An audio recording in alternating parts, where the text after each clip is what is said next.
Well, I just got finished installing my SAFC2 PEXI Super Airflow Converter, as you can read. I was just going to go over some simple tuning aspects of it. I know it's kind of hard to get into the tuning scene, so I'll just go over this.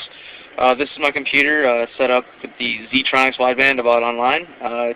Perfect piece of software. I absolutely love it. It's great for tuning. There's a little rev right there. It just data maps throttle position, RPMs, and air fuel ratio as well, which is very nice. Once you do a pull, you just pull over and tune. Very nice. Here I'll just do a little quick short rev, kind of like what a pull would be, and then it would drop off. Normally you would have a huge throttle, but I'm just doing a slight one. And then you can go back and map out the positions,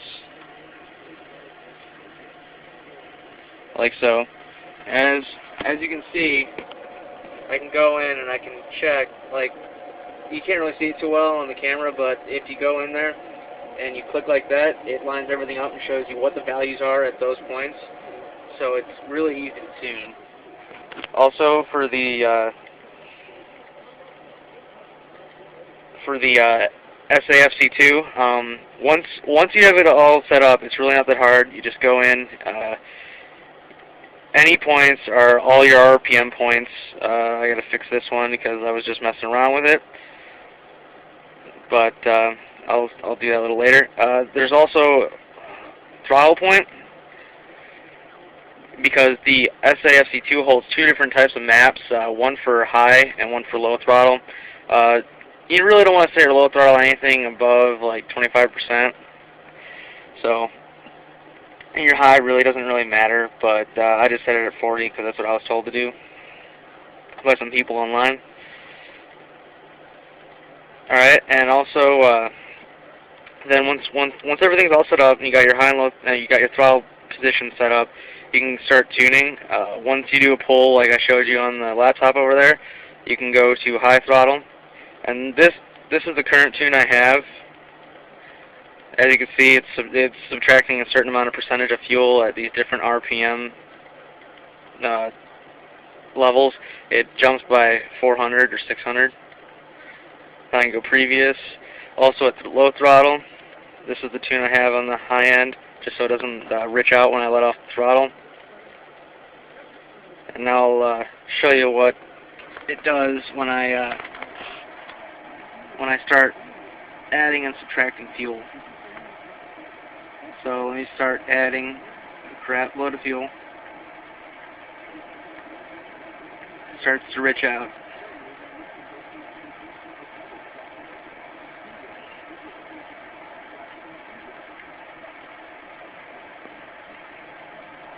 It's going.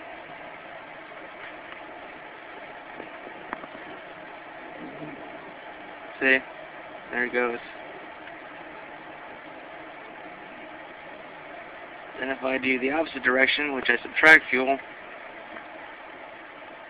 it'll make it lean, which is not good.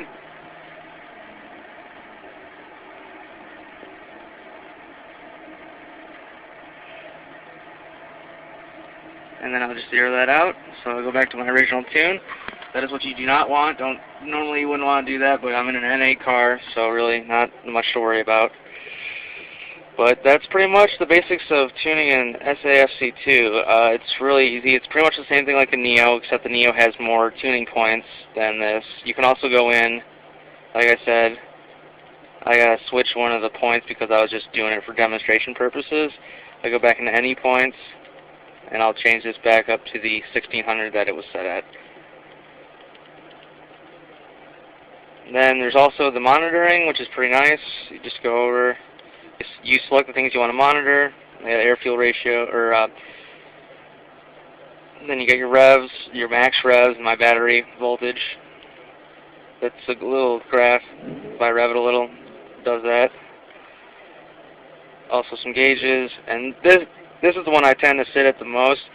You have your revs, which of course go up. It'll show your max revs. You have your max throttle position, your NOx sensor, and also your correction, plus or minus air fuel. I really can't show you standing still, sitting here, but if I were going to do a pull, like when it hits the certain RPMs that it's supposed to be at, this will start doing plus or minus. However I tuned it, it'll show me how much I'm sitting at that current point, so I know what's going on in the map. Or yeah, but yeah, that's pretty much it. That's how you would use this lovely piece of software and this lovely tuner. I mean, it's not as good as a standalone, but it does the job.